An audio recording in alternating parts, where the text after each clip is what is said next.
Okay, so let's just start and just say quick hello. I am Stephanie Schubert. I'm the operations coordinator with Pacifica Network, and I'm so glad to have you guys and see new faces and joining us today. I'm kind of in a whirl from yesterday, as I'm sure many of you are. I'm still absorbing it and watching it. And I'm kind of tired, so I don't want to say anything about it because it might come out weird. Um, so anyway, yeah, I'm just going to keep it simple for myself.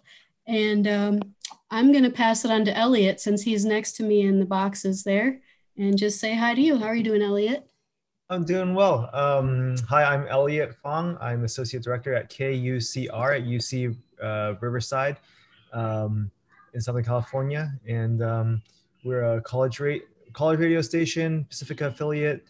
And yeah, we're doing all right with everything's remote. And I mean, me and Eddie, who's also here, we alternate days and make sure the schedule runs smoothly.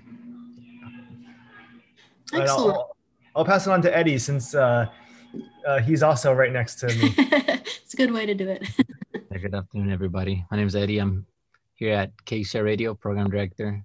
I'm actually in the studio. It's lonely these days because the university is closed to everybody, but we stay in touch with students and we still facilitate their programming.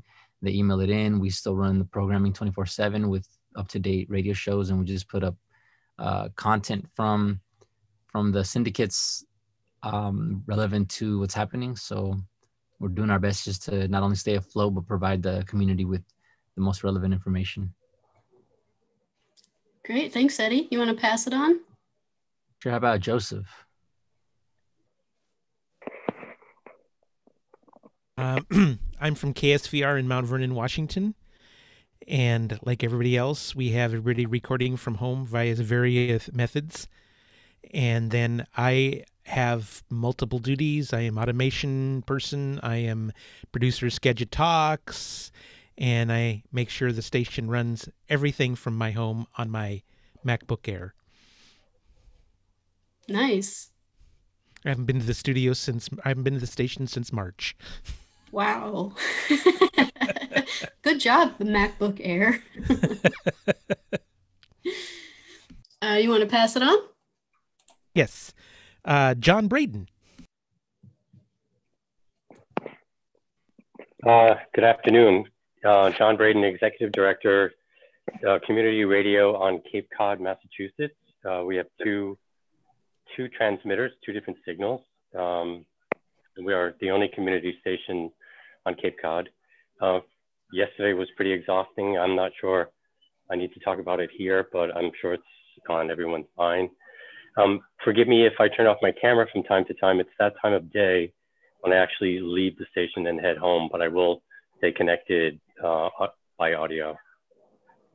Fantastic. And I'll pass it along to Bruce.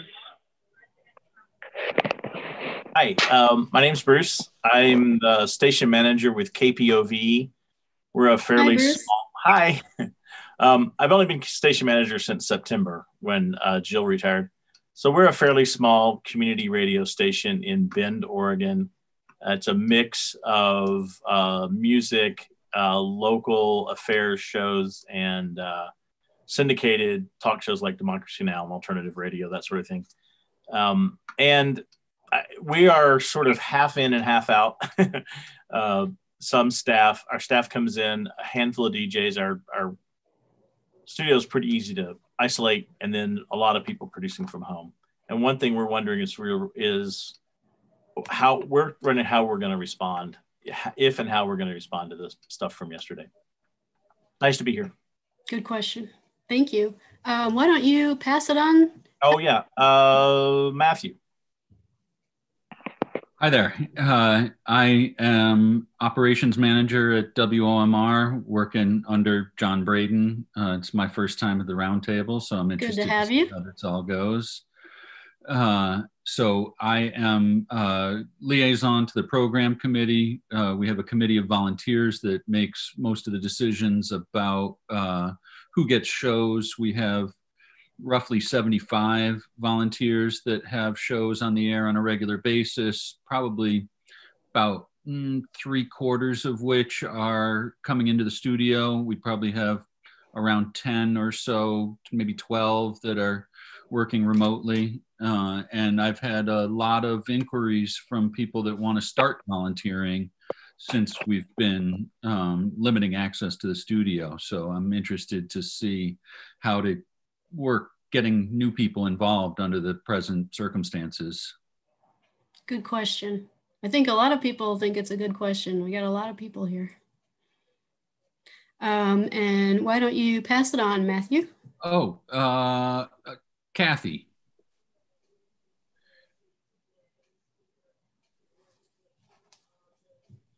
Let's see. Kathy.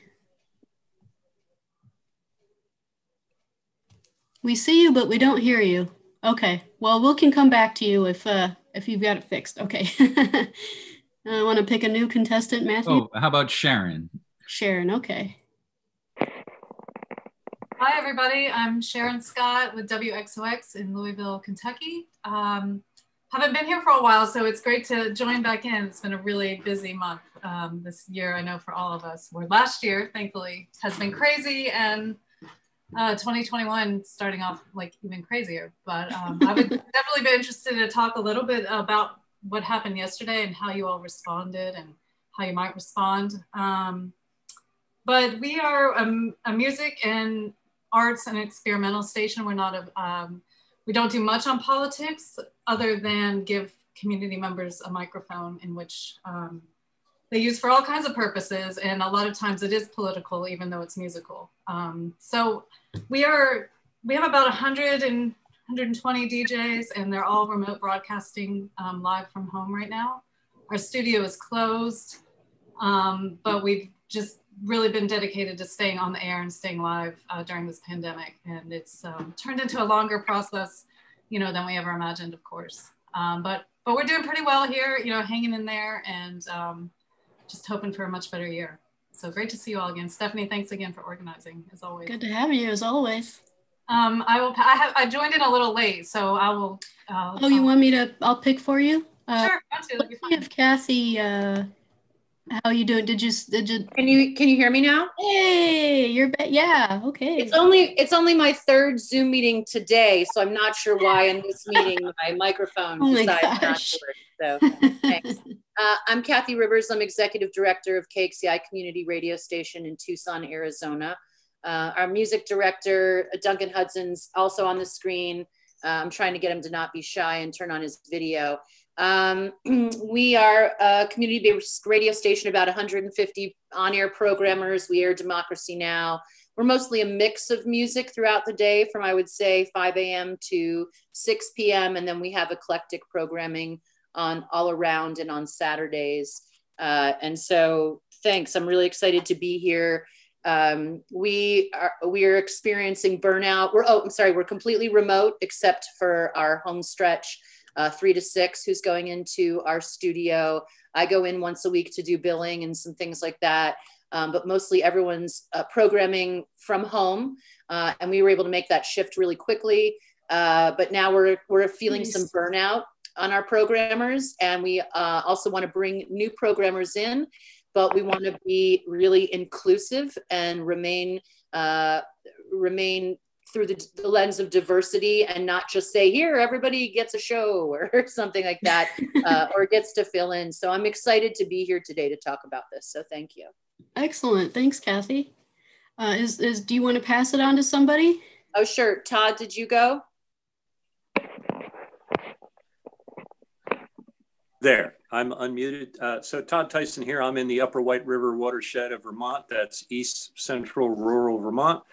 We are WFER LP. We're coming up on our 8th birthday. I did my first radio show in January of 1976. But this is a really new station, all volunteer. As far as home and away, remote and in studio, we have about 10 or 11 in studio volunteer programmers and 15 that have learned Audacity and Dropbox since the pandemic started. I continued in the studio back in March, and things kind of opened up enough. We are relatively, particularly in the early going, Vermont was a pretty safe state. We've had some spikes lately, but yeah, I'm curious to see how folks are managing with programming slots and stuff. I can certainly give my perspective on that once we dive in. And good to, I don't know really anybody directly, but I'm familiar with several of the stations that are on this call. Oh, excellent. And, oops, I think I got someone else to come in. Do you want to pass it on, Todd? Yeah, how about, is Duncan ready to go? Duncan. Yeah, I'm ready. Okay. Hi, Duncan. Hey, hi, everybody. Kathy, my executive director of KXCI, our station, I'm the music director, and we work together on programming. And so she forwarded me this link to this meeting today. Sounds like really worthwhile. And I was just, since I'm not part of the roundtable, I thought I would just listen in, and so I can have a chance to learn. So thank you so much for. Well, thank you, Duncan. Do you want to pass it on? Milo. There we go. Actually, Milo's my son, in whose name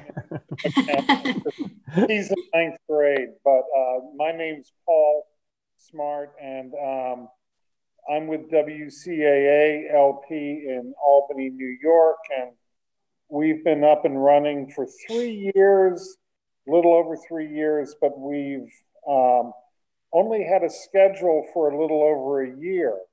Things were just kind of operating ad hoc for a while, and started building a schedule in late 2019 with existing producers, and started picking up shows from Pacifica. And then once the pandemic hit and things started locking down in New York, we kind of went into overdrive and are up to 50 local shows at this point, with new ones coming in regularly. And a lot of the new ones are half-hour shows. A lot of them are every other week, so we're able to juggle quite a few different things.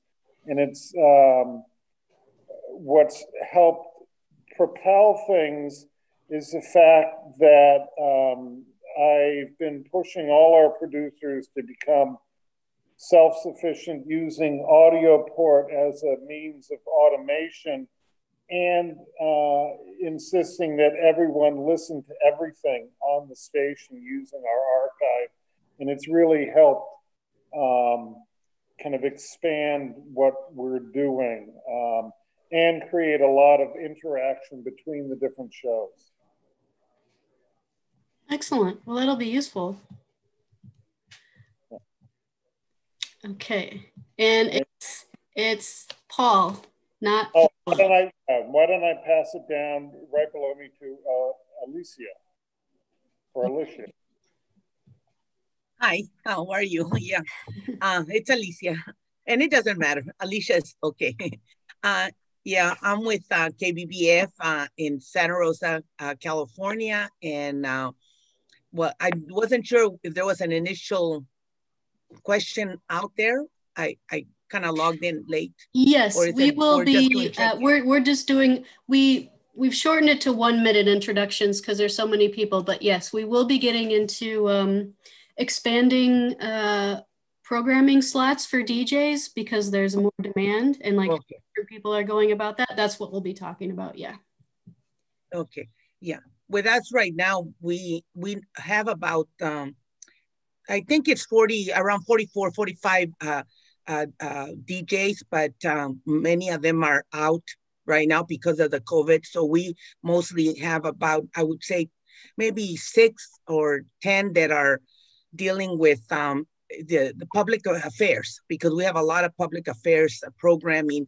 And so the ones that are mostly out are our music DJs that only conduct music, but also a lot of public affair ones that just did not want to come in. So yeah, for us, we hadn't thought about expanding, but we're always trying to expand and train new people. But because of COVID, we cannot do it right now. Okay. Thanks, Alicia. I can pass it on for you since you came in a little later. Oh, yes. Why don't we Thank go you. to Davine? How are you doing, Davine? I'm good. How are you? Good, thank you. Good so to we're see good you. in Asheville. This is going to be a great topic because we doubled our shows this past year of what we were doing because I think people don't have anything else to do, so they do a show. So we're having to shuffle things around, and new shows that are coming in are really good. So, you know, our old DJs have the prime spots. So we've got to figure out a way to open up those prime spots for new people. Mm-hmm. Okay. And let's see, why don't we go to David Clan? Is it Clan or Clon? It's actually Clon. Thank you for asking. It is Clon. Okay.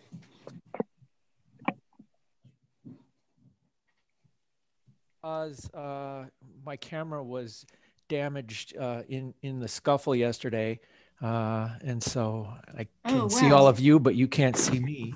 I'll hopefully get a new camera after the lockdown is over. I'm joking. Probably not very funny, but you know, got to make light of it at some point. You got to try. Right. I'm doing good. I don't really have anything to offer with regard to you know, making room for new folks at a station, because I'm certainly not a station manager at KFAI, which is what I call my home station now. But I know they regularly go through, you know, replacing show hosts and things like that. So it'll be good to listen in on what you guys are talking about. Excellent. Thanks, David. Yeah, it's good to see all of you. It's good to not see you, I guess. Mm-hmm. Mm-hmm. Good to hear you. Thanks. I see Ursula's joined us too. How are you doing, Ursula? Is she in the room? Sometimes she leaves. I'm okay. Thanks. It's good to see all of you and eager to hear what you have to say. It's a very interesting topic for me, and I appreciate you bringing this up, John. And I'm just really, I think I can learn a lot from the rest of you on this topic. Okay, good deal. Is that everybody? Is there anyone who hasn't got to go? Say hi. I think that's everybody. Okay, oh, just as I said it, we have Lewis coming in. We'll let him join up here. Hi, Lewis. Where is he? Are you there, Lewis? Oh, he's connecting.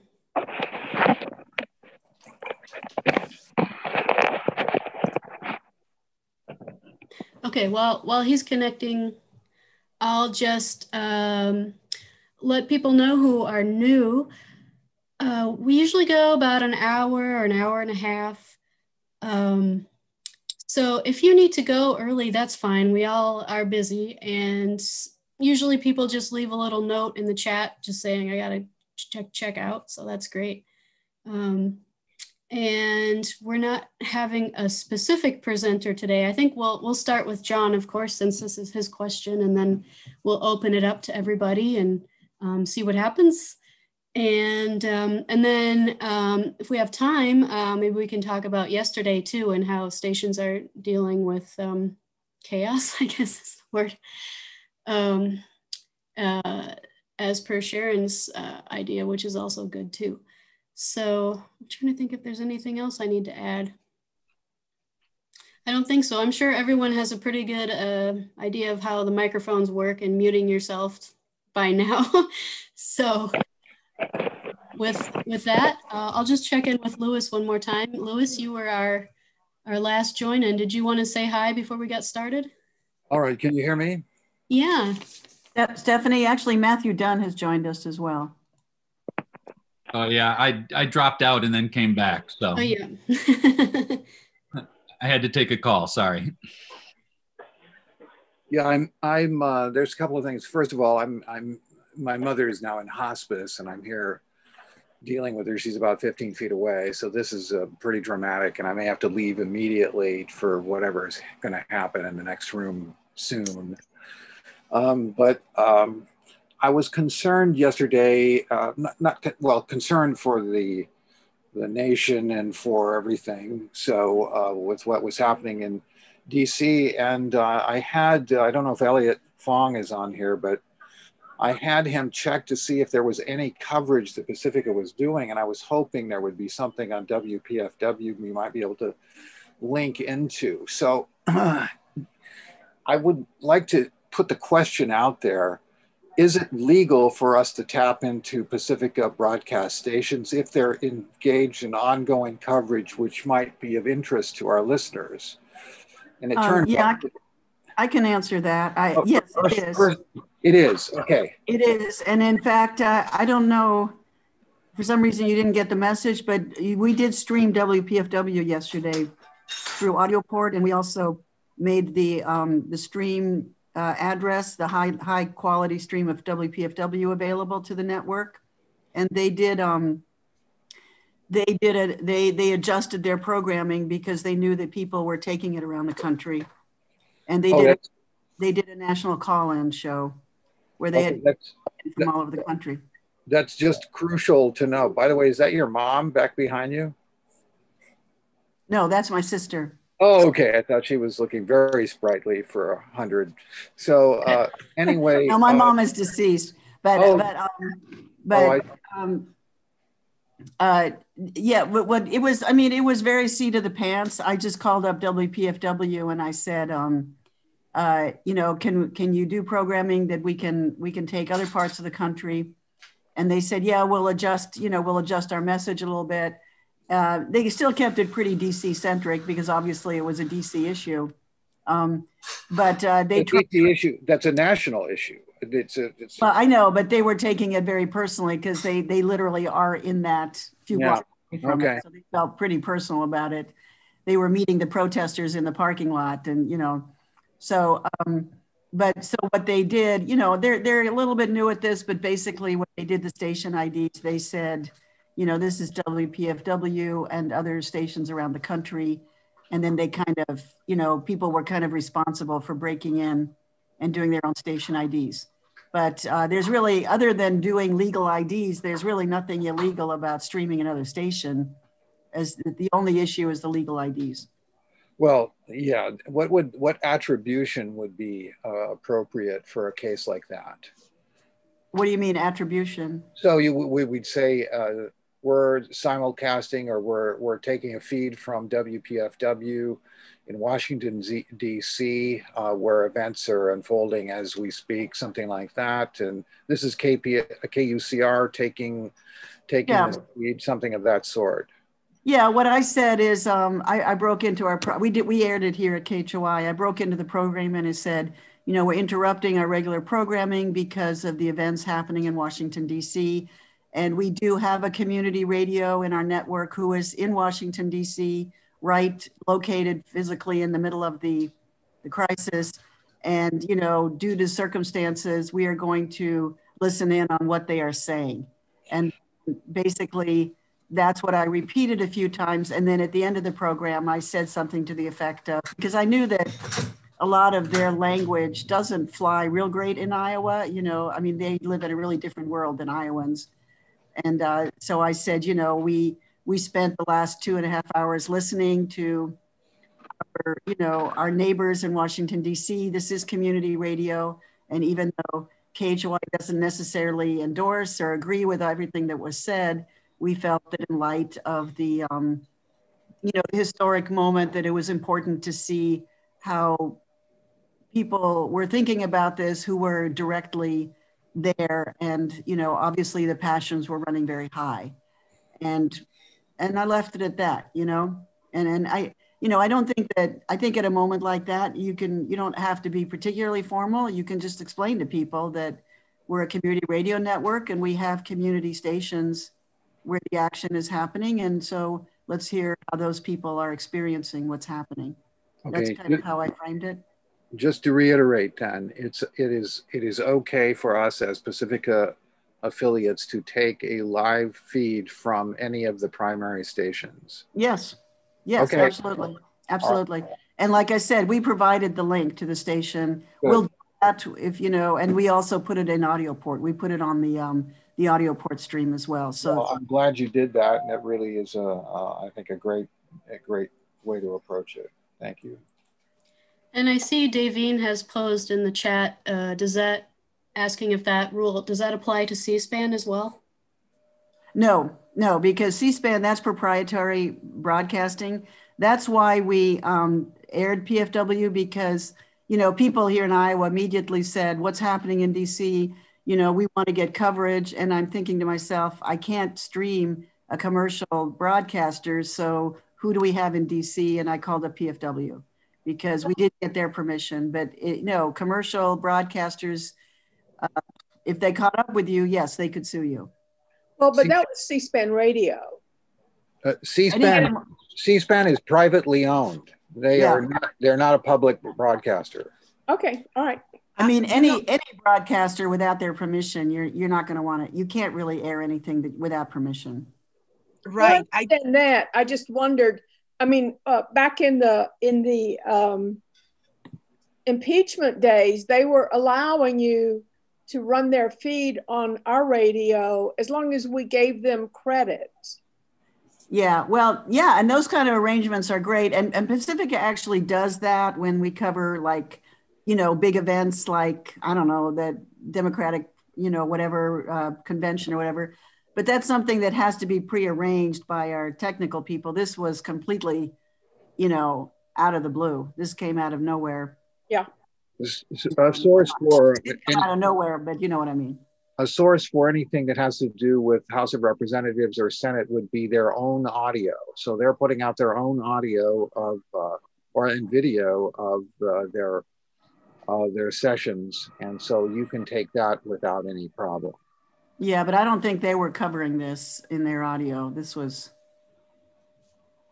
Well, no, they only cover. That guy sitting at the. When they were reading the Electoral College, right. So that would have been something you could have sourced from them, not obviously anything outside. That's a good point. So maybe we should send out some information about that. Yeah, and it wasn't the riot that I was tapping into. It was the votes for accepting or denying the. That was the certification of the Electoral College. Yeah. And their speeches. That's a good point. That's worth looking into. Yeah. Lois, if you can send me the link to those, I'll let them be known nationally. Yeah, that would be good. I'll try to dig that up when I have a chance. I'll try. Okay. Yeah, I know you're kind of busy right now, so. Kind of, yeah. Ursula, I would have loved to know, I didn't get that memo for sure, that we would have loved to air some of that. I know that you were also busy and all of us kind of in shock when that whole thing was happening, but this is a brilliant idea. I love it. And not only for the main 5 stations, but also for the smaller stations. For example, we've obviously in Louisville had a lot of stuff going on here, and we've had some live coverage of what's been going on here. Just to make I know Asheville as well. It would be really, I love this concept of being able to tap small into stations, you know. Sharon, are you on Pacifica Announce? Because small stations were taking it. People took it all over the country. Do you get the announcing list? I guess not. I do get this GRC listserv where Stephanie sends out the messages about the meetings, but I don't get any other emails anymore. Stephanie, can you put her on Pacifica Announce? Yeah, sure. Because we do, for any of you who don't know this, we have a listserv where we make all the announcements about national programming. And certainly when something like this happens, also when something breaks down, like it has been with Democracy Now, we post information all the time about what's happening. And I'm concerned that, Sharon, you're not getting that. You definitely, you know, are missing a lot. Will be now, I guess. So that's cool. But yeah, that's really, I mean, that's so cool that you guys are offering that service through Pacifica. And I think that's a really neat thing. We would love to offer, you know, if there's something happening here. I don't know how we cultivate something like that where stations, if something happens immediately, you know, just maybe call me. Just call me. Okay, cool. Yeah. Great. That's awesome. Love it. Oh, and yeah, and if anyone who wants to be on Pacifica Announced, go ahead and put your email in the chat, and I'll add you. Ursula, on that same topic, if we were the station that was sort of giving out our broadcast to other Pacifica stations, we were mentioning the legal IDs is the one thing to worry about. I was kind of in another conversation about this, and I just wanted to clarify if this is what your understanding was. Is it's really the top of the hour legal ID that is the main thing? And if, like, let's say, so we can cover that because we know at the top of the hour, you know, our people will say it here and their people will say it there, whatever. Or we can maybe add their call letters when we do the top of the hour, or do something like you said and heard on other stations. But what about like, say, like some random thing where our DJ is like 8 minutes after the hour says, and you're listening to WXOX Louisville.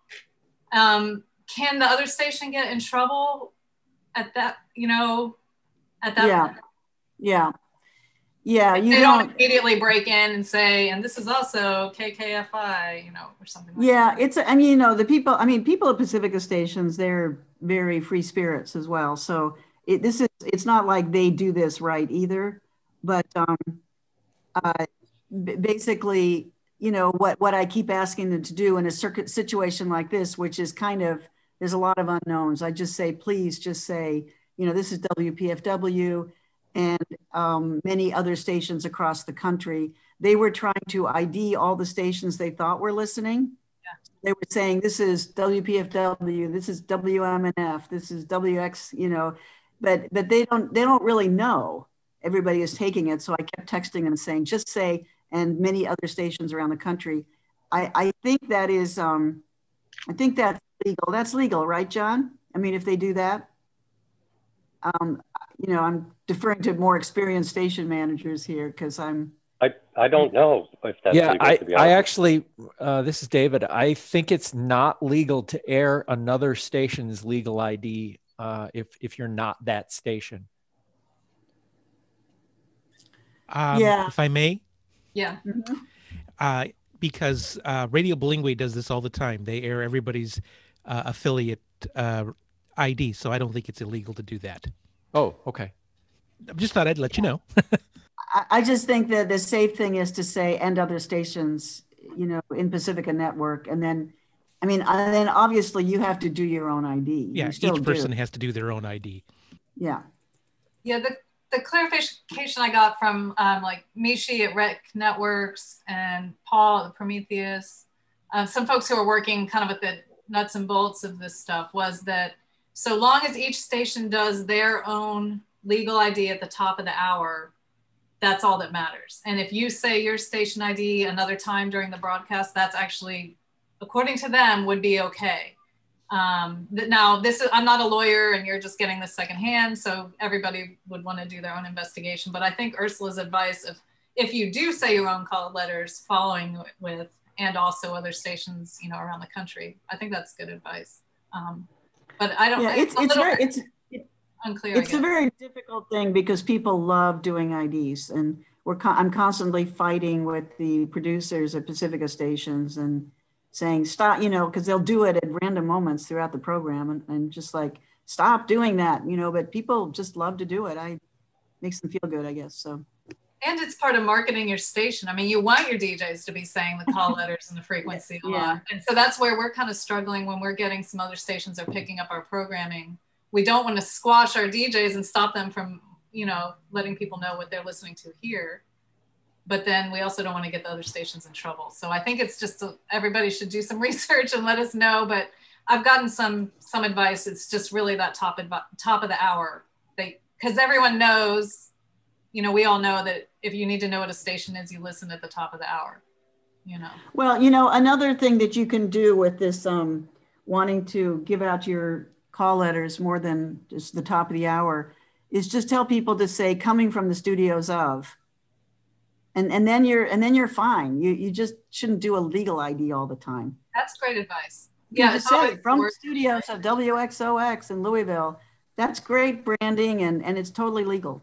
Okay, perfect. I love that. We'll try to, and then it's just getting them in the habit of that, but that's really good advice. Cool, thank you. Okay, guys. I want to move on to the next topic and make sure we have enough time. Start with John Braden. So he was asking about radically changing your broadcast schedule so you can have more inclusion. So I'll just let you talk about it a little bit, John, and we'll go from there. Thank you. Stephanie, actually, I asked the question on behalf of our operations manager who posed the question to our program committee. He is concerned that there's going to be an influx of volunteers that we're going to need to accommodate. He's also concerned about diversity. So if it would be okay, I'm going to have Matt Dunn talk about the question because he's going to articulate it better than I will. Hi. So I have had a number of inquiries about people starting to volunteer at the station since we closed the studios in March. We actually have had volunteers coming back into the studio since July on a limited basis. We still have a number of people working from home. I'm still working from home full time. We have not taken, well, I take that back. We've taken on a few new volunteers who are working remotely in the interim, but I've had to sort of defer involvement for, I don't know, maybe as many as 10 or so volunteers that wanted to start being DJs. And again, my anticipation is that once things open up again, I will want to start the process of training the people who are still on the waiting list, so to speak. And I expect that there'll be just a rush of activity of everyone wanting to get involved. I mean, I think everyone's gonna want to fully engage in public life again once the pandemic is over. And I think that includes the radio station as well. We have, let's say 6 or so music shows per day. Overall, we're about 90% music, 10% talk. We have, I don't know, about 2 hours of talk per day, including Democracy Now! And a couple of local talk show time slots. So in addition to the music shows, we have a couple of talk shows locally produced per day. And some of those talk shows, some of the DJs, not just talk shows, but music shows in particular, have been on the air for decades. And I was interested in how to, again, just sort of be more inclusive. We want to, as John mentioned, be able to increase our diversity along any number of different vectors. But in order to do that, you have to have spaces available for people. And it's hard to recruit and encourage people to participate if I don't have any airtime to offer them. And so there's a number of different ways of doing that I've seen from other stations, making shorter shifts so that there are more shows during the day, to periodically shuffle the schedule so that the programs change seasonally or something like that. And there are challenges with all of that. Change is never easy, and you have to get the existing volunteer base on board with that, and convincing people that it's a good idea to be more flexible in one way or another, whatever happens. And so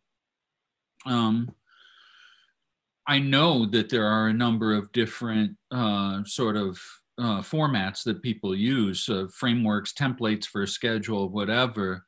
So I guess there's two parts of that question. One is just the simple template about how long are your music shows? How often do you switch them out? And how do you deal with sort of organizational change and getting people on board with sort of sacrificing their self-interest, if you will, to help serve the larger mission?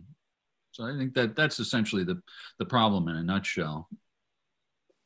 Also, I'd be interested to know, sort of associated with that, what different organizations do for onboarding new volunteers. How formal is your training process? Is that something that's handled strictly by staff?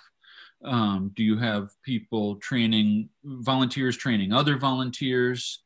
And that's another sort of set of issues that I'm trying to address in our organization, is to get better at training people and having some sort of formal, more or less formal process that people can go through, so that we can ensure that they know what all the rules are and that they are making as good quality programming as they can.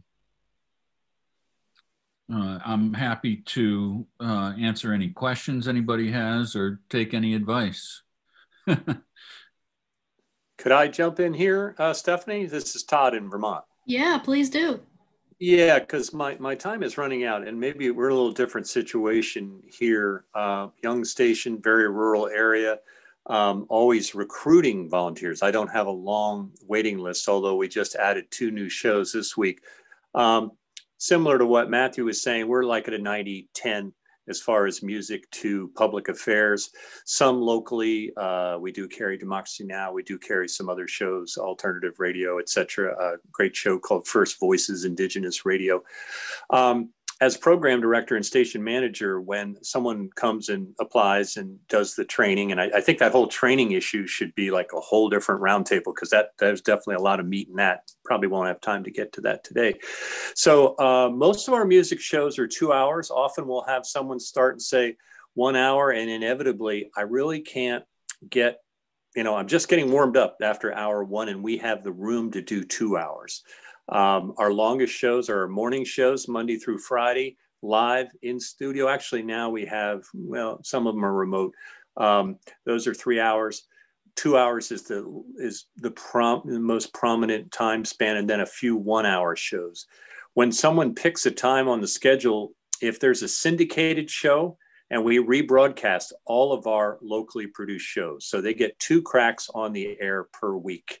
Some of those are in the middle of the night, but it gives us the flexibility to fill up 24/7.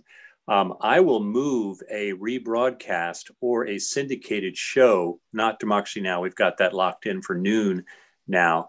I will move that show to try to accommodate the local producer. If we started to have a rush of programmers like some of you are experiencing, we may decide to drop the rebroadcast. That creates a whole lot of space. That may be some timeframes that are difficult, but if people are recording their show ahead of time, they would be able to Dropbox it and easily fit into that spot. Something that I think some of your stations do, and I know WERU in Maine is definitely well known. I listen to that station quite a bit when I'm up there. We consider them a mentor station, is a lot of their shows are shared. So if you've got several programmers who are doing an alternative rock sort of genre or into bluegrass and old time, they may, I know there's a jazz show at WERU. They have 4 different hosts. They get 1 week a month of 2 hours. They get 2 hours and they share that show. That creates 4 different opportunities instead of 1. As far as long-term DJs, I saw an earlier post about someone who was very reluctant to move. I think that if the person gets really difficult and you're trying to be pretty reasonable with them, they might need to be nudged a little bit more. It's more about the whole station and the collective staff than it is about any one individual. So that's my 2 cents from Vermont.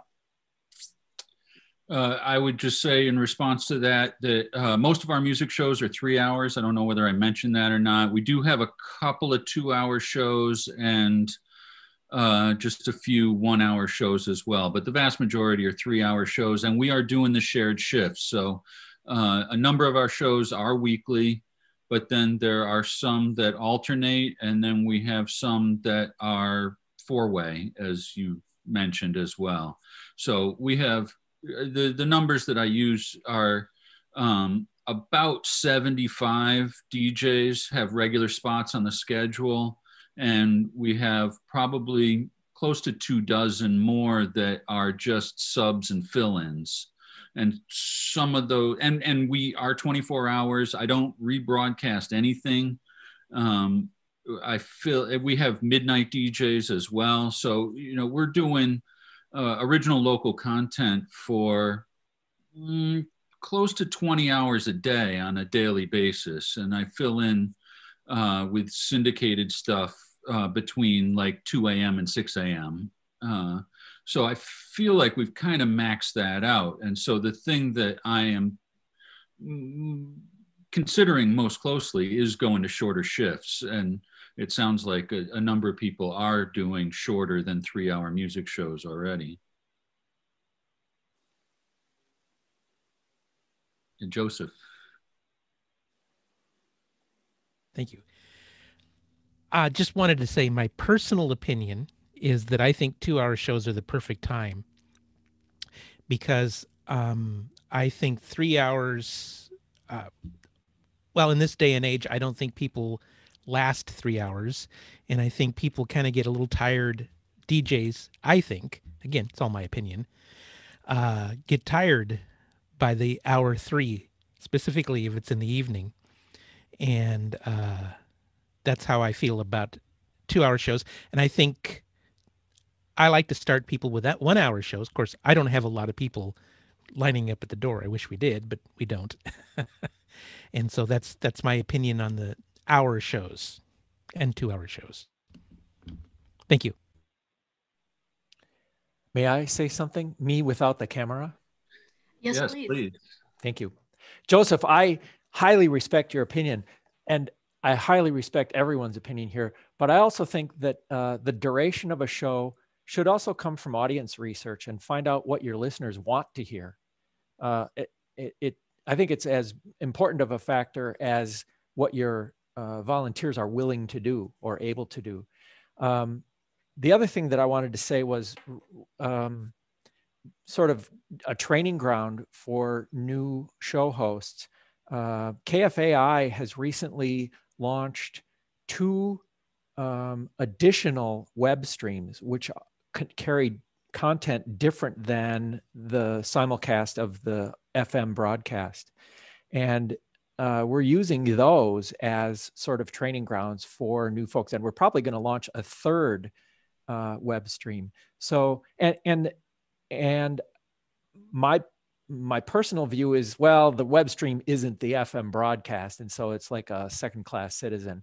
But we're treating this as a first-class citizen, and we're highlighting it on the website. If you go to kfai.org, you'll see they're sort of highlighting the web streams as these cool alternative things that you can listen to in addition to the FM.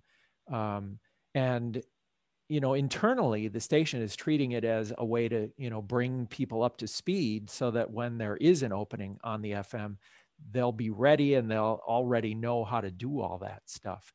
But it's also, you know, an opportunity to expand the reach of the station's sound. Mm-hmm. Are you providing studio space for the people that are producing for internet only? Yes. Right now, KFAI is like a lot of your stations where a lot of people are assembling their shows at home and submitting them via whatever, Dropbox or whatever. But we're fortunate enough to have a large space where we do have separate studios where people can, you know, once we start opening back up, people will be able to use studios at the station for producing their shows for the web streams.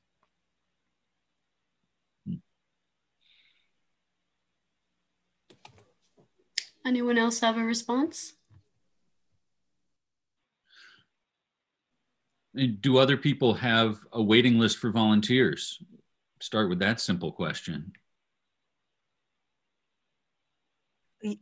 This is Alicia from KBBF in Santa Rosa, and for us, we do have a sort of a waiting list, but it's only 1 or 2. For us, the way we started, because we're a program, a radio station that's been around for 47 years and gone through ups and downs regarding event programming. What we've done now in the last 10 years, I should say, is that our board first got together and looked and had a programming retreat. And what we did is we looked at what was the landscape, I guess, of our programming, and we discovered that we had too much music, and we get it from. We also get from Radio Bilingüe out of Fresno, so we get a lot of programming from them. So in combination, it was just a lot of music, and we made a decision that that's not what we wanted. So what we did is we prioritized the kind of programming we wanted on the air, and in that basis also recruit DJs. Because we had, at the beginning, we had a lot of people just coming off the street and saying, I want a program. I want this type of music. I want that. I want salsa. I want a trio. I want different kinds of Spanish-speaking music. And we had to sort of give a directive to our programmer, our director of programming. So what we did is we prioritized it. It used to be public affairs in Spanish, public affairs in English, youth programs in Spanish, youth programs in English, news in Spanish, news in English, and then at the end, music. And that way it gave a direction to our present director of programming, Edgar, some direction as to, because when people would come and say, I want to get a program, and people think it's very easy just getting on the air, but for us, we knew that that's a very powerful tool, and in the past it had been used improperly. So we do set up a very formal programming, training. We do a very, sometimes it's even a 6 weeks programming, training in programming. And also, then I also do the part of the FCC regulations. I do some sort of training to them to tell them what the papers I need for them to fill, their daily report, so that I can then file that with the FCC. And we go through a whole, just the rules, and also give a little history of KBBF for people who are new. That's the way we have been doing our what is it called, our programming. Now, for us, we used to have a big waiting list in a sense, right? Because people wanted to do music program, but because we tell them no, that we're really looking for specific programs. For example, for us, one of the priorities for us, and we were able to get someone, was that we wanted to have a program on LGBT issues, and we ended up having a wonderful person come forward, and a young person too, and she had the queer program, Queer Life program, but unfortunately she left, and it was in English. So right now our priority is to look for to have a program in Spanish, and because for us, those are issues that we're trying to serve the community the best we can. The other issue that came up, and we started to look around for programmers or for people who could come and be trained by Edgar, was regarding the indigenous languages of from Mexico: Triqui, Mixteco, Chatino, Zapoteco. We only been able to have the two languages, which are Triqui and Mixteco. So, but we have a program specifically for that, especially after the fires. And we realized that this particular group of, this community of indigenous people from Mexico were not getting any information, and they don't know Spanish. And some of them very little English as it is. So we had to focus, and we went looking for those particular programmers to ask them if they would be willing to be trained, you know, to get on the air.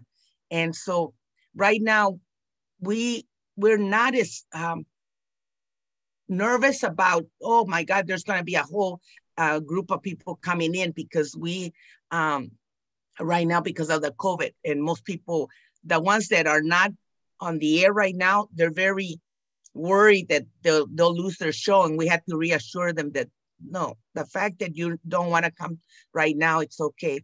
But I thought it was so wonderful in a way.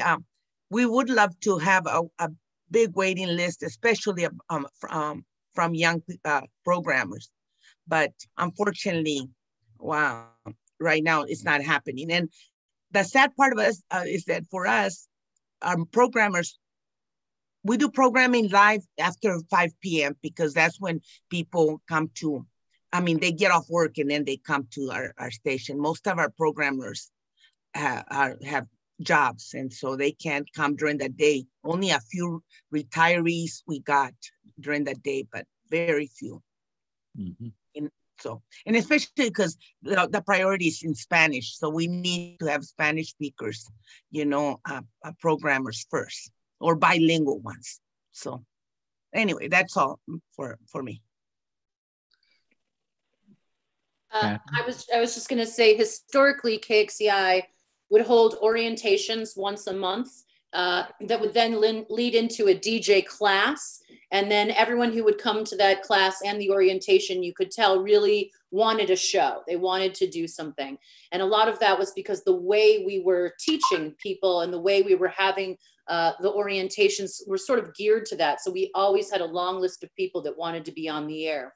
A few years ago, probably about 4 or 5 years ago, we changed that because I remember, excuse me, my sister-in-law was in between pregnancies and she decided to take a flower arranging class. I kid you not.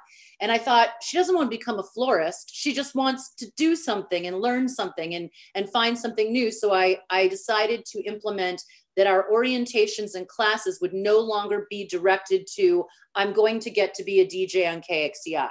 It's going to be an orientation, 2-part orientation. This is what our station is. Here's the tour. Look at the tower. Look at the transmitter. Now, anyone who's interested in volunteering in any way, stick around for part 2. Because some people just wanted to walk in the building. They were listeners that wanted to experience the station. So in part 2 orientation was, what kind of volunteer work would you like to do? Oh, I'm an accountant. I'd really like to do accounting. Or I'm an accountant, don't want to do any of your accounting. So things like that. And then we would go into a DJ class. We charge for our DJ class, which is taught by a staff member, but we also offer scholarships. So we try to make it very equitable. And then pre-COVID, our classes were completely filled. And for the first time, our classes were actually bringing in additional revenue to our radio station. It was a wonderful thing so that we could offer even more scholarships to people to just learn about radio, learn about FCC rules, learn about the difference between non-com, community, commercial, all these things. So pre-COVID, we were lined up with people that wanted to take the class. And the way we restructured it was beautiful because there were absolutely people that just wanted to take the class to get the experience. And then that was it. They didn't want to become a DJ, or they would try it in a trying situation and be like, oh, this is absolutely not for me. I cannot read and do this and play this. And so they tried it and they moved on and they still were fans and connected to the station. This was part of our community connection. Since COVID hit, we've really struggled because again, we're majority a music station with our anchors. Our morning show is 7 to 10 and our afternoon show is 3 to 6. And those are staff, paid staff. One's a part-time staff member. The other's a full-time staff member who also does video and grant work and some communications. So every other show is a 2-hour show. And again, a mix of music for most day parts. And then on the weekends and evening specialty.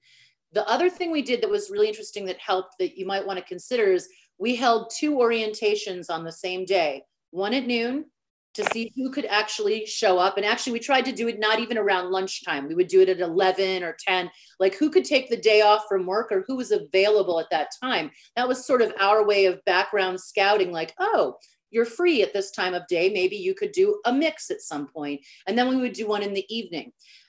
Because similar as to what Alicia had said, you know, a lot of people that are available to do shows are people that aren't working at the time. And that will eliminate a section of diversity. So we've been really mindful of that. But again, since COVID and now we're doing all remote broadcasting except our afternoon host who's going into the station. She's the only one. It's hard to cultivate people. I'm not getting emails of like, hey, I want to do a radio show, because then it would be, what equipment do you have? How can we help you do this? So we switched up our grant writing, and then I'll stop just for some information, where we started asking for finances for equipment. So Susie Salmeron, one of our amazing programmers on Monday, she doesn't have a laptop. She doesn't have a little, you know, microphone and a screen. So we're writing grants now that we can purchase equipment and get it, especially to our programmers that cannot afford. So again, even COVID, just like daytime slots, you're eliminating potentially a group of wonderful volunteers that can't afford to have the equipment to make the shows. And then we do some trainings. And I don't know if Duncan wants to jump in here as well. He's also programming with me, and his job switched from being music director to scheduling volunteers. If someone can't do a show, we have to put it out and ask someone else to do a remote show, or we pull archived shows and repurpose them. So just to give you an idea of kind of how we're operating. And so, yeah, cultivating.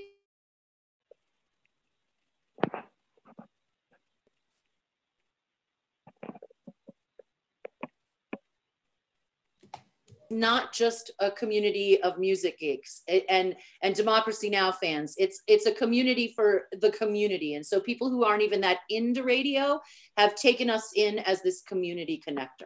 So it's been that was a really nice transition, to the point that we will have people that will donate and say, yeah, I don't really listen to you, or I don't love the, you know, the punk rock you play at night, but I believe in you. And so here's money, which is a beautiful thing.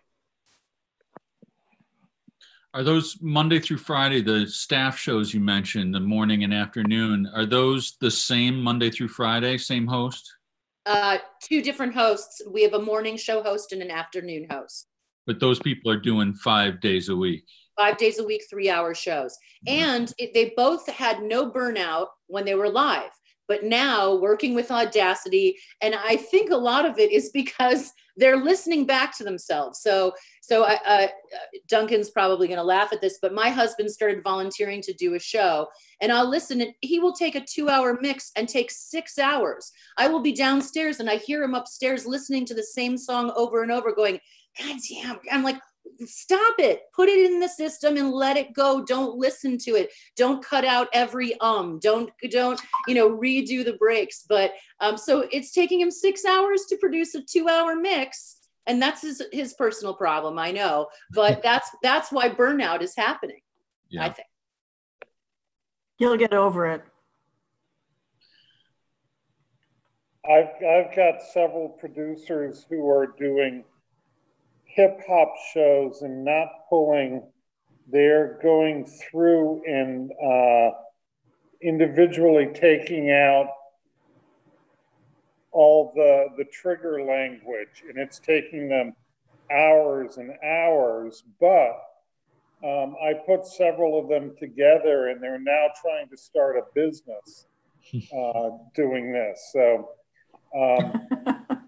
just as an aside, we're, you know, very fresh into all of this, and one of the things I did this year was set up a community advisory board that's at about 25 members now, and they meet every other week.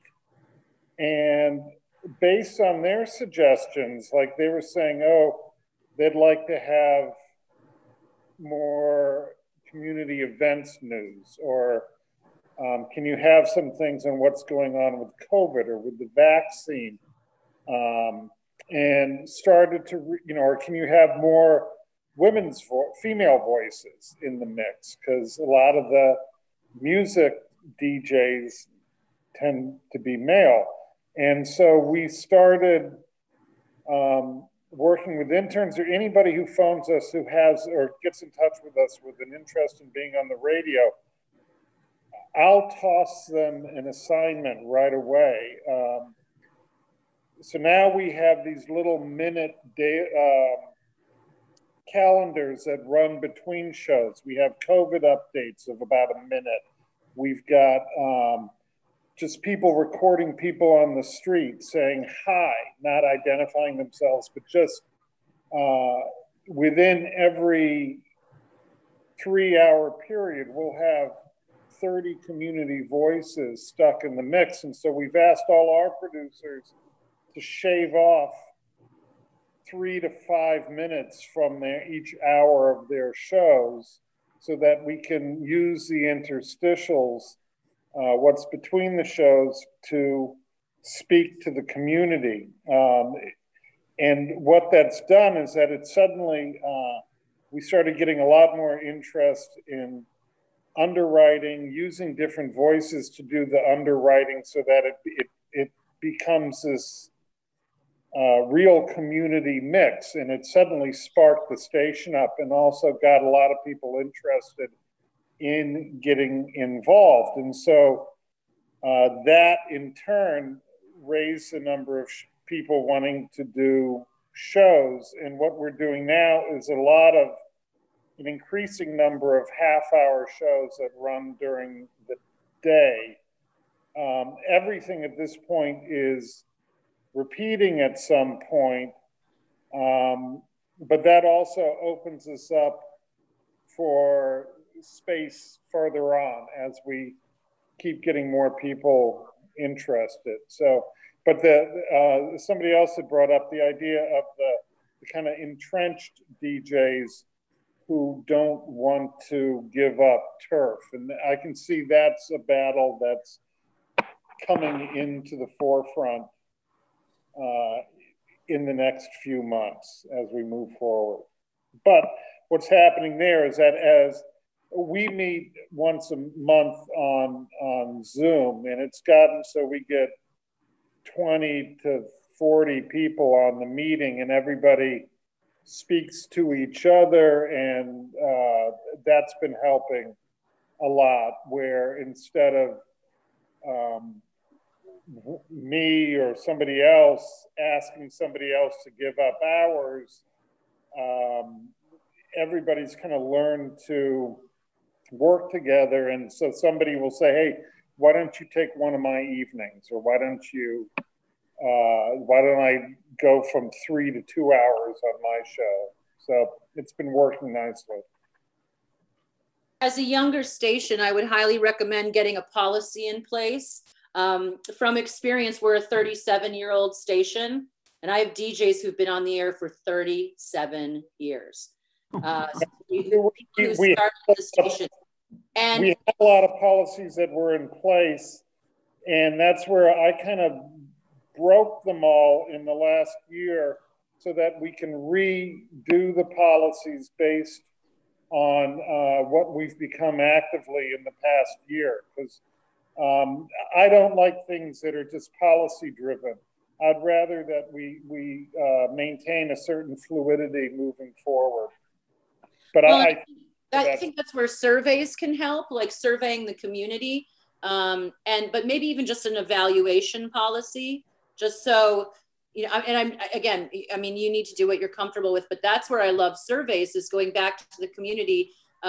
Our last survey revealed that our most popular night is our Latin mix night.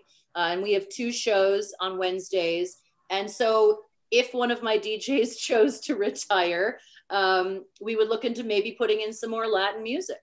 Yeah, no, I mean, that's something that we're aiming to get at. I mean, we just put out 5,000 copies of a newsletter that, you know, the ostensible purpose of it was it included a survey put together by the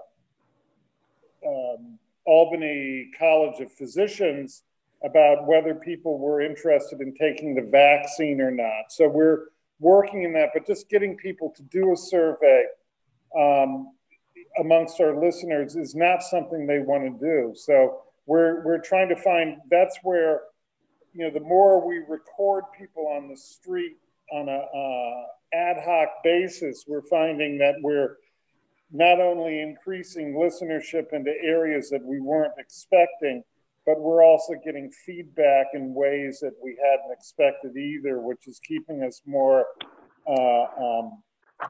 in tune with the communities that we're dealing with. And they're all downtown communities that have been really hit by this. There's no money, the libraries are closed, there's no, you know, the next thing that, you know, we're working on two things. One is that we have a new app that we'll be taking out in the coming weeks so that people can listen to us on whatever phone they have. But we're also have been collecting old radios that we're putting into corner stores and bodegas and other spots around the city.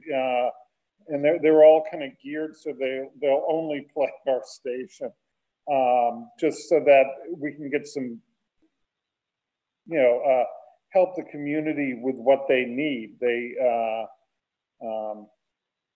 I think this concept of the entrenched DJ is really something. We're a young station, only about 5 years old, but we're already having this this concept of people owning their hours. You know, they feel like it's theirs, and if you try to change it or take it away, the response can be like, I mean, it's like you're taking away their voice or their spirit or their soul, and they respond. Some people are fine with it and they understand the bigger picture and this kind of thing, but other people will not. And it doesn't matter if they have 4 hours and everybody else only has 20 minutes. That's their 4 hours, and they've been doing this 4 hours for 5 years. And anyway, it's an issue that we've had to deal with because in this moment in history, of course, we're all being a little more self-reflexive about who's involved with our station and what voices we're amplifying. And we've wanted to, you know, bring some more diverse voices to the airwaves, some more female voices to the airwaves. And we've had to make some room for that. And most of our DJs have been pretty accepting of that, but we definitely have had some pushback. And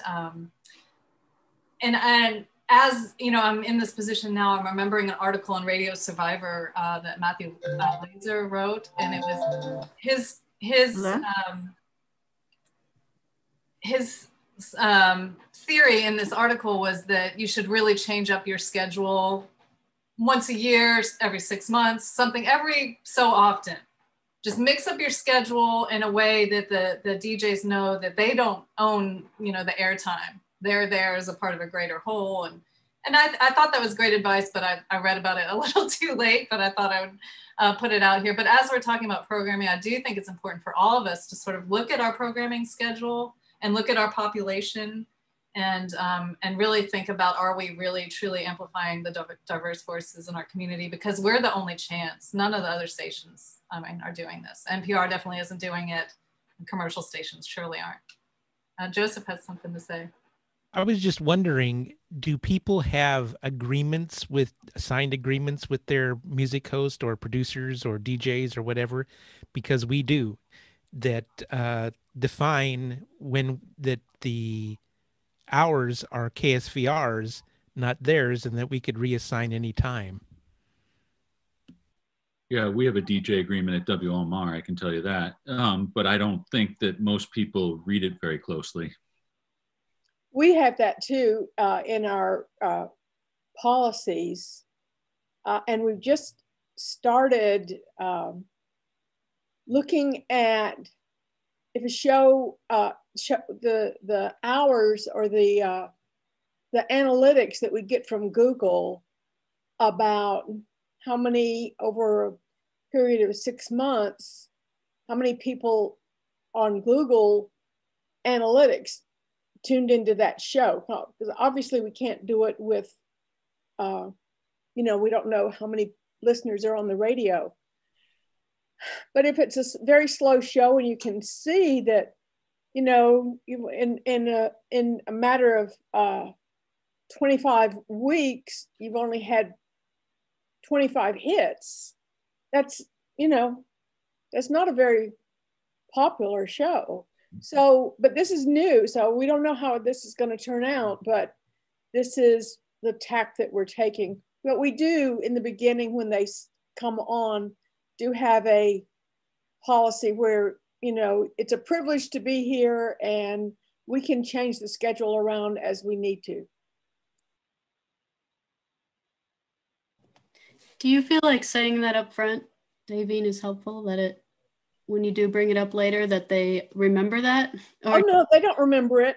But that's why we have to sign it. That's why we just like whenever, you know, just like whenever you get a home protection contract and you decide you don't want it and you call them up and tell them, they say, well, didn't you read the contract? You can't let go for 3 years. And I'm like, oh God, why didn't I read the contract? So no, they don't read it, but that's on them. I think part of the challenge too in dealing with volunteers is that they're obviously limited in their availability, people that have jobs and families and other obligations. And so if they're doing a show on Friday night, because that's when they have the time, you can't say to that volunteer, now you're doing Monday morning. That may just not be an option for them. So, I mean, it's important in all of these things, clearly, I think everybody knows this, to be as sensitive as you can to what other people's needs are, and that it's important to justify whatever decisions you make and have them be reasonable, even if people don't necessarily like it. Well, going back to, yeah, I agree, you have to have more than, there's a reason. The reason that I eliminated a recent show is because we asked them to do station IDs, and you know, I wasn't really following up that closely, but when I started listening, they weren't doing it. Yeah, well, that's pretty clear cut.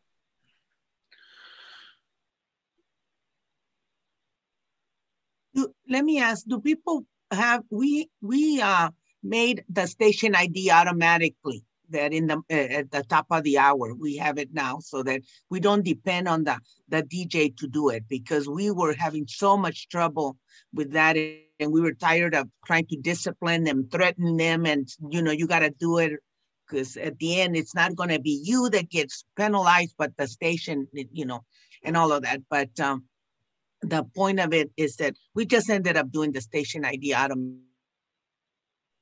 and that's reasonable, you know. And almost everything's automatic now. They just got to open up the mic and speak. All our underwriting program. That's reasonable and acceptable, except in this case, this particular person, we had given them the opportunity to upload their shows to Pacifica, and not necessarily the station, not the legal ID, but the show is originating out of Asheville, North Carolina, and it's carried on other stations. So we'd given them a perk and they were still not. We started to automate our IDs before COVID hit, and I think it's a very good idea. We are just installing a more advanced automation system at WOMR, and I'm trying to figure out how much of that automation to take advantage of. So as it stands now, we're very much made by hand every step of the way. So all the pre-recorded shows, I mean, I manage a lot of them, but a lot of them also depend on the DJ to trigger at the top of the hour when they're done with their show.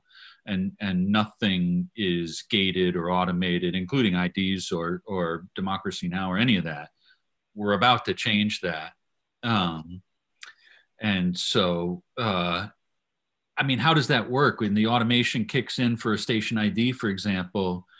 I mean, they're in the middle of something and the automation just takes over. How do you go back and forth from manual to automation? What's the automation you're using? We're installing Enco. So, so we have station playlist. And so there's a section on the automation software where you can program timed spots. And so on ours, I've got every top of every hour, unless it's a DJ with a 2-hour show, but it automatically comes on at the top of the hour and does that legal ID for, I would say, 90% of our shows. Mm-hmm. And if they're in the middle of a song or something? So if not they're in the middle of the song, if our automation is in the middle of a song, it will cut that song off. If it's a timed ID that's going to come on right at the top of the hour, it'll cut the song off. And so there is some controversy about that, and there is a way that seems kind of technical to me to have your automation, or at least Station Playlist will do this, where you can speed up or slow down a song so that the automation will end it right before the top of the hour song ID comes on. Mm-hmm. But I don't know how to do it. I just read about it because we have a station ID support group, and some of the really smart automation people were saying that you could do that so that you didn't cut off the song. Mm-hmm. We have Simeon. It's called Simeon, and the programmer before, he's the one that did all the automation, and he's gone now. But right now we're even evaluating that maybe by next year we may go into something, maybe another system that we're going to ask people, we're going to ask this group and other NFCB group to tell us what works best for them, what's the best automation. But for us, like I said, everything is 3 minutes before the hour. It used to be 3 minutes after the hour that we would do our underwritings and our PSAs and all that, but that was cutting into the programmer's time. So we did it, sort of do it before. For some reason, it's worked better for them too. Once they were on a roll, they didn't want to be stopped by the automation. So it was 3 minutes before the hour, before they started the program. We do the announcements, the PSAs, the station ID at the top of the hour, and they have to be on the lookout at 57 minutes after the hour, 56, depending. They have to be on the lookout so they can stop the music themselves, or stop talking or whatever. Mm-hmm. But yeah, it will save you a lot of time. But I'm also not the director of programming, so I don't own any of the systems. I just know the name Simeon. This is David. Did you have something you wanted to add, Joseph? I did. We use Radiologic DJ, and we have it at the top of the hour. And then we started this also because we wanted, if we got any underwriting, we would do underwriting. And then we have, whether it's 3 minutes before the hour or at the top of the hour, the host has to know that they have to stop, or because if they just blow on past, that means they don't really care about the radio station as far as I'm concerned. But then at the end of the 2 minutes or 1 minute, we have a variable time depending on number of announcements. Then we have an out cue announcement that says something that they know. Once that's said, then they can go back on the air.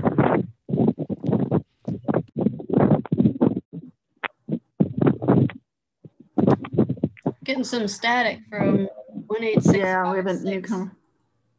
There we go. I had three things actually. We just, on principle, the last 4 minutes before the top of every hour just belongs to the station. And that's just, that's just with everybody.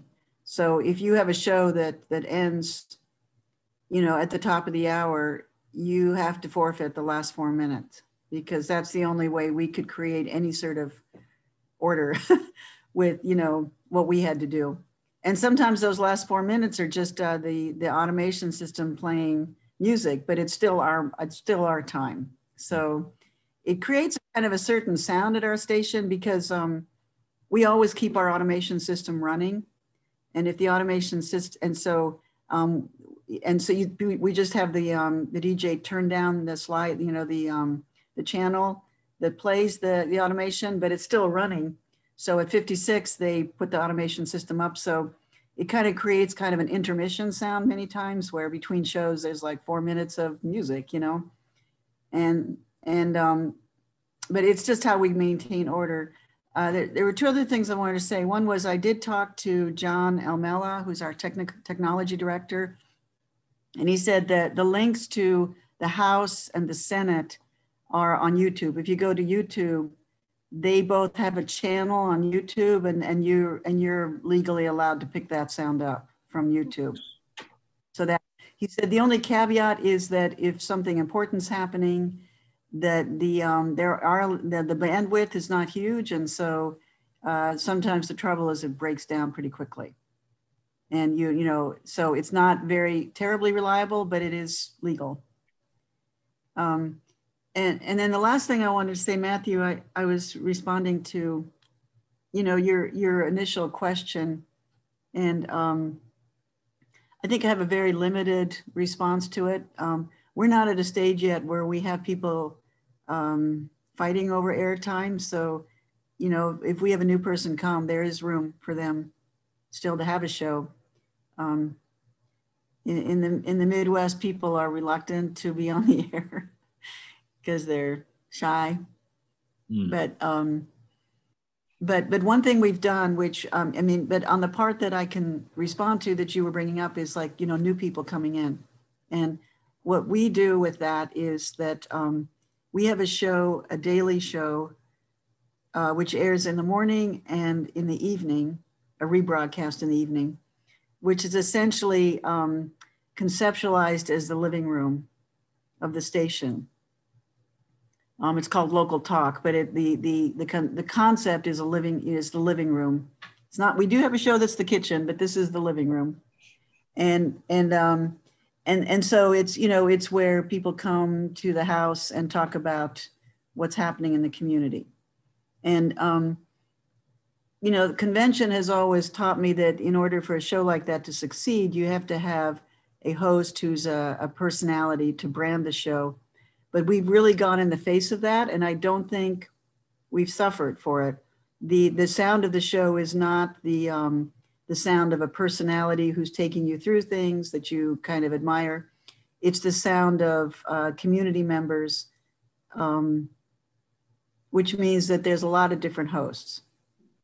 And so partly you hear hosts cutting their teeth on radio, and we have some fans of the show who are there purely to hear the mistakes. They like to hear the sound of people getting themselves into hot water on the air.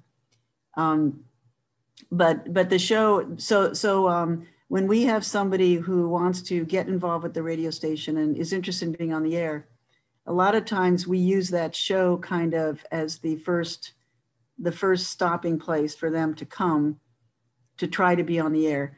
And so we'll often recommend that they do a regular segment on the show. And like today, somebody called me and said they wanted to talk about economics on the air. Well, okay, but how much do you really have to, so I suggested, why don't you, come on to Local Talk, do an interview with us. And if you enjoy doing it, then, propose a regular segment to us that would come on once a month or maybe twice a month.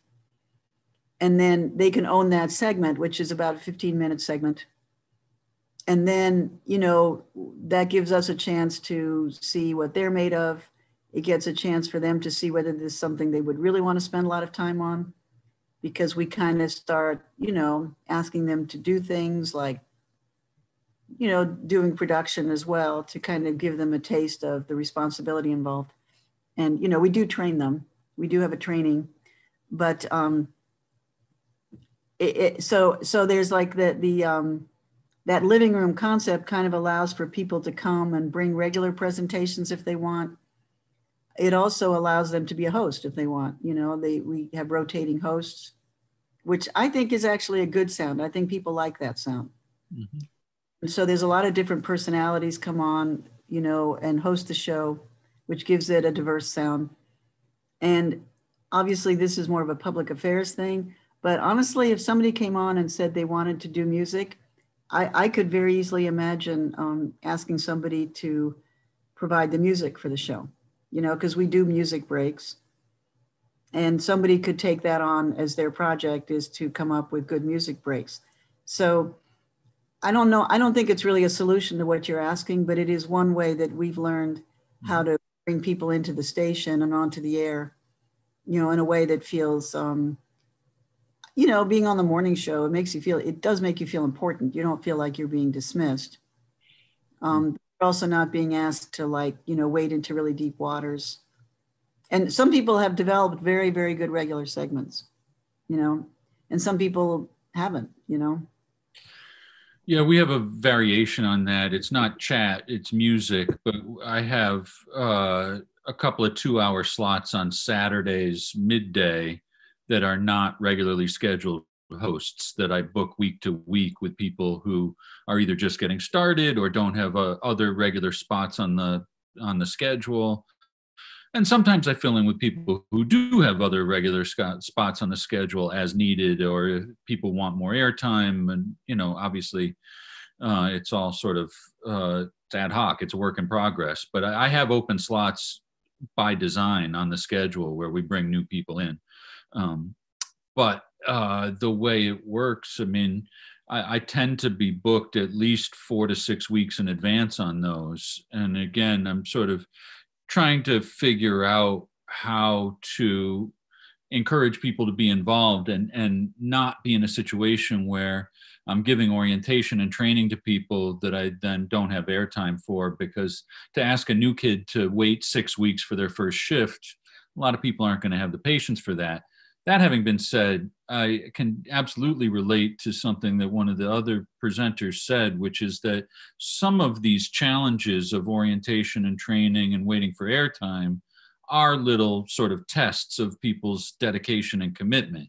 And so to make them come in for half a dozen training shifts and wait patiently for airtime is good, because I don't want to invest a lot of time with people who aren't going to follow through. So you can sort of clear some of those people that are less serious about it by some of these things.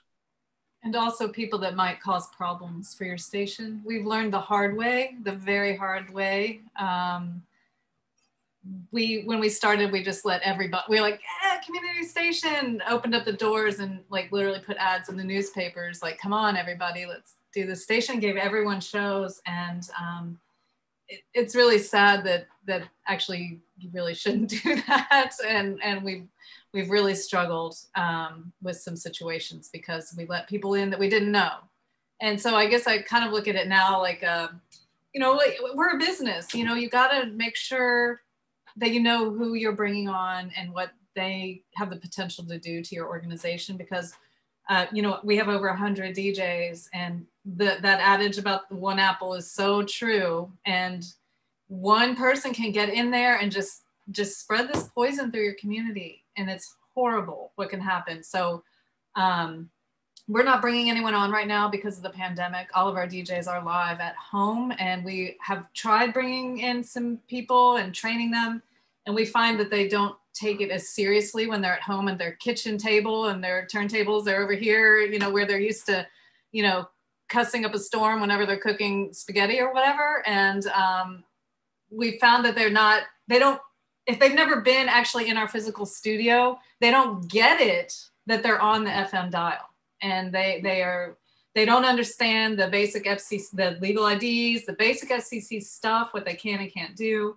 And it's just been too much of a struggle. So right now we do have a waiting list, but we're on hold with all new DJs right now. But the remote broadcasting for our DJs has made it easier for them. So our regular staff is kind of filling in these open shifts until we're able to open up again. But a slow process, a slow onboard process, we've definitely learned that that's key. And I love this idea about the classes, Kathy. I was taking notes for sure. I mean, that seems like a great way to do it. So thanks to this group. So I've got to follow up on Sharon, because we had some horrible situations when we first got got the responsibility for the station. The same thing of letting everyone in. And so now we have a total screening process.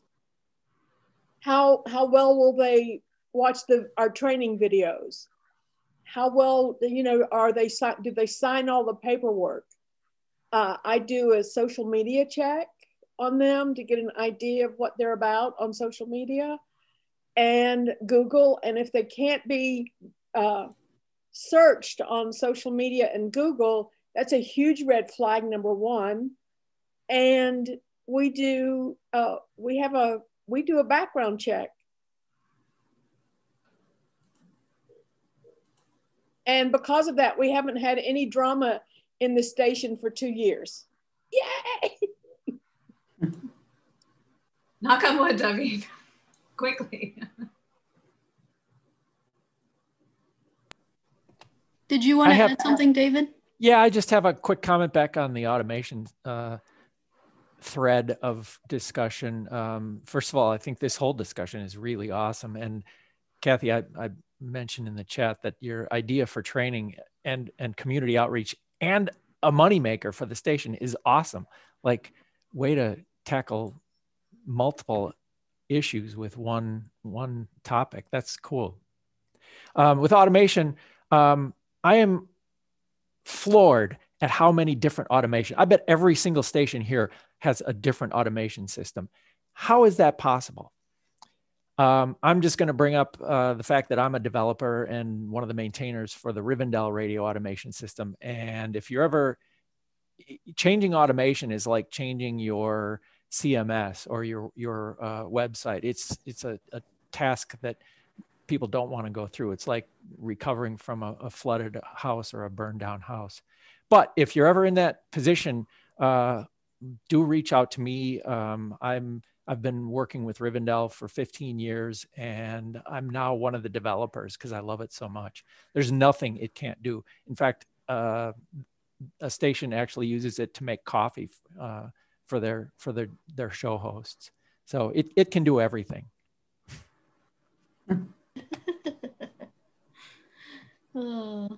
Please put your contact in the chat. Okay, will do. Thank you, David. Is it strictly Linux? Yes. Strictly Linux, but it's also free, isn't it? It's a free program. Yeah, Rivendell is free software. It's free to download, free to use. You can make as many copies, all that stuff. The cost to Rivendell is learning it, and that's what my little consulting gig is. I help people get up to speed very quickly on Rivendell. Can you also put that on the chat? Because I'll forget. Sure. The system. Would you guys be interested in doing a full roundtable on training DJs? Maybe we could convince Kathy to start us off on that one. Yeah? I'd be happy to, I'd be happy. I don't know, I feel too new at this to do that yet. But maybe we'll give you some time to absorb. Okay, yeah, and I'm happy to share, PowerPoints and bring one of our teachers on, Bridget Thumb, who's amazing. And again, she's so entertaining, and that's what's great about the class is and she also teaches our podcasting class. I'll add something else that I didn't mention earlier is we too, in between all of our 2-hour mixes, have what we call short form features or mini programs. And they're all community connectors. So one is Pedaling the Pueblo, and it's all about bicycle culture in Tucson and where to ride safely. And the host of that show does some really interesting interviews like, so you need to wear a suit to work. How do you be a cyclist and bike to work and wear a suit at the same time and look professional? And then we have a show called Minhuna, which is probably one of the things I'm most proud about. We had 2 staff members that were attending refugee volunteer potlucks on a weekly basis, and they would come back and tell us these amazing stories. So they created a mini program with a young woman named Huda, a Syrian refugee who was at the time 17, and she was learning English. And so one of them would host with her and go back and forth. And as she learned English, she took over the show and started interviewing other refugees. And all of these short form features are under 5 minutes. And our programmers just have to understand that their show is under 2 hours. And they're such community connectors. And so we've just started doing some in Spanish and some in English. Another show that's been really a big hit for us is called Thesis Thursday. And what I wanted to say about Huda is she got a scholarship to the University of Arizona, which was predominantly based on her show at KXCI. They were so impressed that she came to the United States, wanted to be a journalist, and got a radio show on a community radio station. It was just amazing. Thesis Thursday is an interview that we do with U of A students, undergrads, to talk about what they're working on in school. And it's been beautiful because it really allows our audience to hear positive things that young people are doing, people who are going to be curing cancer, people who are working, and it's just lovely. And they talk for 3 minutes about what they're doing, and then the last minute the host says, "So do you listen to music?" And then they talk about the music they like. So all of those short form features go in between our mixes, and that's been a really good thing. Also a little difficult with remote production. And I think, again, it is working from home and volunteering from home can really cause that burnout that I was mentioning. But anyway, Bridget teaches. So we also do have some things that end up on our website that do not end up on the FM dial. And that's, again, because we want to be as inclusive as possible and have as much there. The program I'm working on right now is this young woman who is the communications director for the Tucson Fire Department reached out to me and said, "I want to work on a podcast and I want to interview other agencies that people can utilize instead of calling 911 when their cat's in a tree," or things like that. And so it's going to be called the 411 on 911. And she's doing it all. She's got 5 episodes together. I do ask that they put together a certain number of episodes before we start finding a spot for it.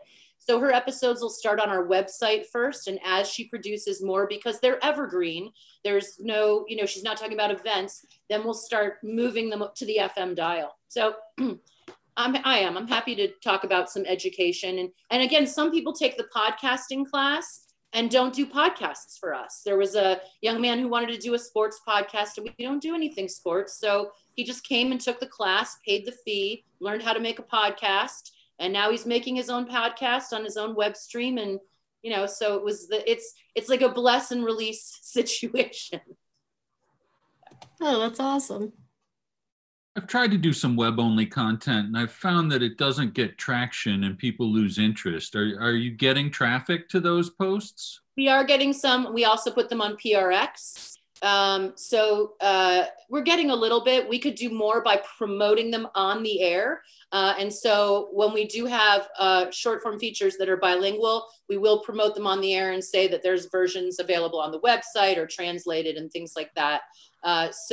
But no, we don't get that much web traction. Again, we're 37 years old. So the majority of our listeners are really listening on the FM dial more than streaming. We're seeing an increase on that. And yeah, but it's not as much, but they haven't lost interest. They're still excited to have a platform for their creativity and their voice. We have developed a podcast host for Pacifica Network. So if you are interested in, creating a podcast network for your station, let us know. We're just we're doing a super soft launch because we're kind of inching our way through it. But the website, the host exists. There is a website called pacificaster.org. And if you're interested in building up your own, podcast network on that site, it is a resource that's available to you as an affiliate.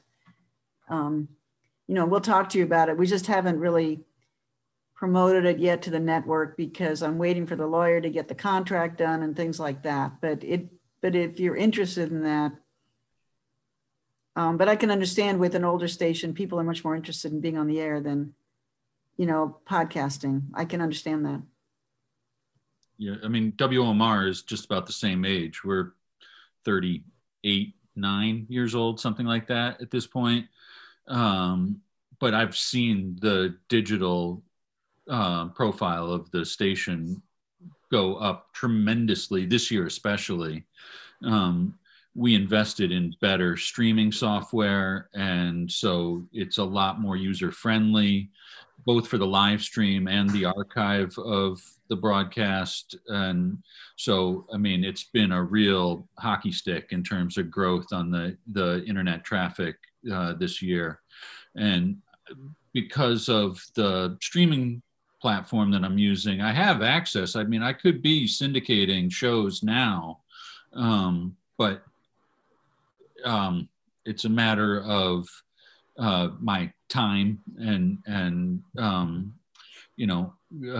just trying to figure out how to do that in a way that's effective and equitable. You don't want to play favorites with people or whatever, but yeah, I mean, if I could get onto apps on phones and make individual shows available for on-demand listening in a real user-friendly way, obviously I think that would help extend our reach.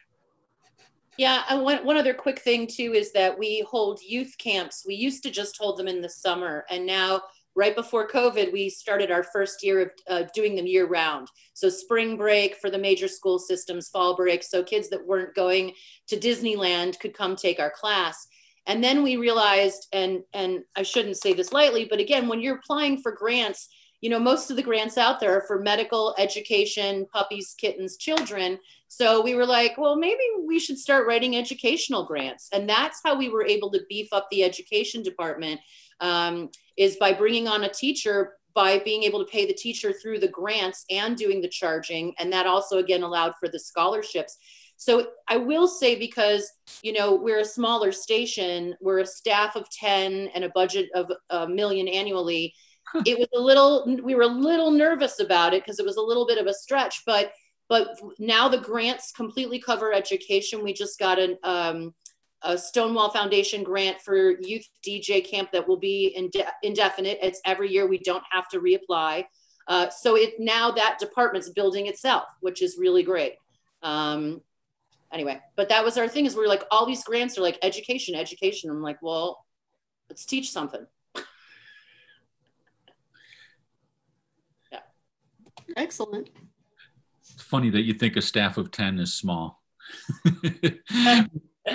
we get 3 people.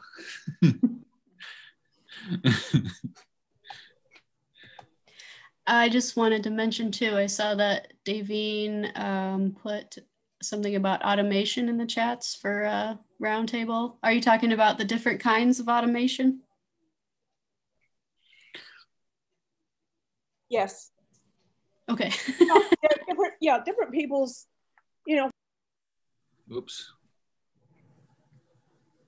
Preferences. Yeah, what they can do with it, how easy it is to work with, what's the support like.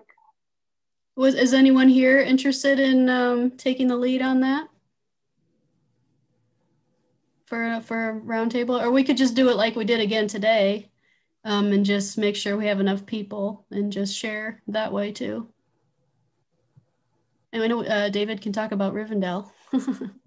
Yeah, I've done for GRC in-person conferences in the past. I've done a survey of automation systems, and I actually maintain a Google spreadsheet that is an automation comparison, and I could post a link to that here. I will. Oh, that sounds good. Did you share that on an FCB thread at one point? Yeah, I probably did. Yeah. There was like probably 6 or 8 different platforms that were compared, maybe more. Yeah, there's pushing 30 at this point. Oh my goodness. Yeah, it's crazy. It's just like, how many automation systems do we have to have?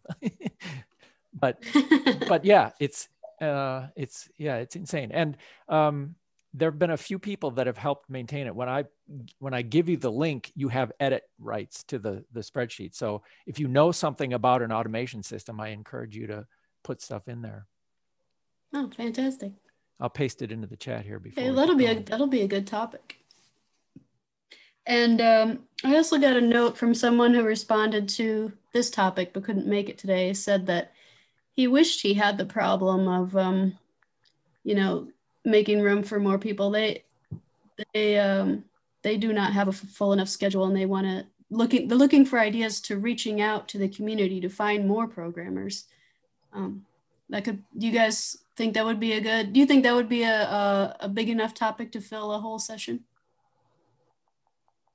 See some people nodding yes, maybe. Yeah, I think there's a lot to say there. Okay.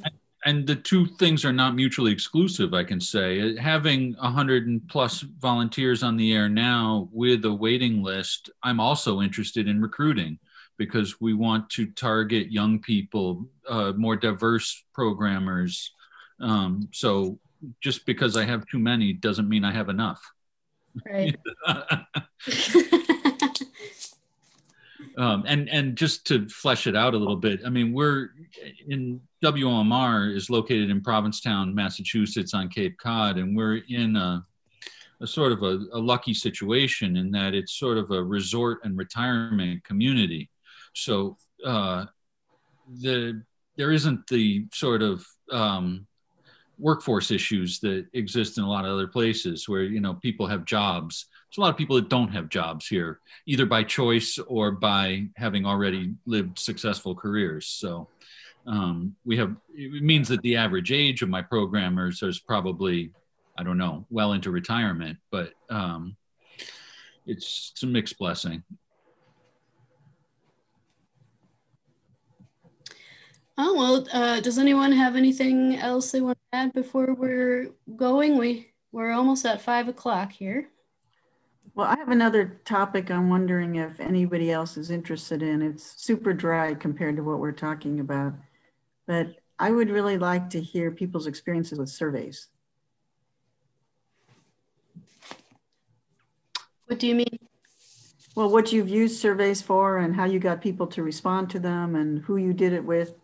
I don't know, just how to use surveys effectively to help the station. I think that's a great topic. The last survey we did, we partnered with the major music venue in town and asked if they would share our survey to their entire newsletter and listserv, which is thousands of people. So we were also reaching people who go to see live shows and music and theater, but might not know who we were. So we were introducing ourselves and saying, do you know about KXCI? And you know, a lot of the responses were like, yes, I love KXCI. That's how I hear about the shows at the Rialto. Or, you know, so we created a partnership with other people and we did trade, asking them, if you'll put out the survey on your newsletter or on your listserv, then we'll go ahead and we'll add you to the promotion. And then even though it's a lottery and we couldn't do it off air, we said, you know, if you fill out the promotion, you have an opportunity to win tickets to the Rialto Theater for the show of your choosing in the next year.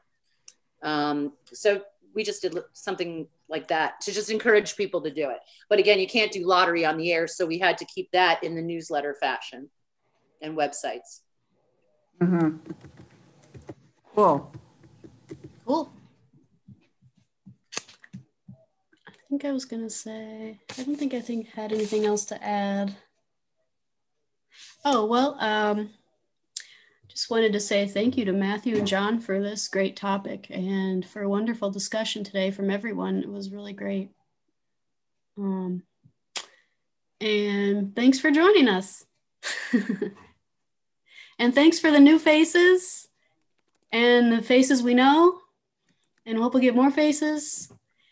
And everyone have a great Thursday evening, and we'll just keep it going. Definitely. Good to see you all. Mm-hmm. Good night. Good night.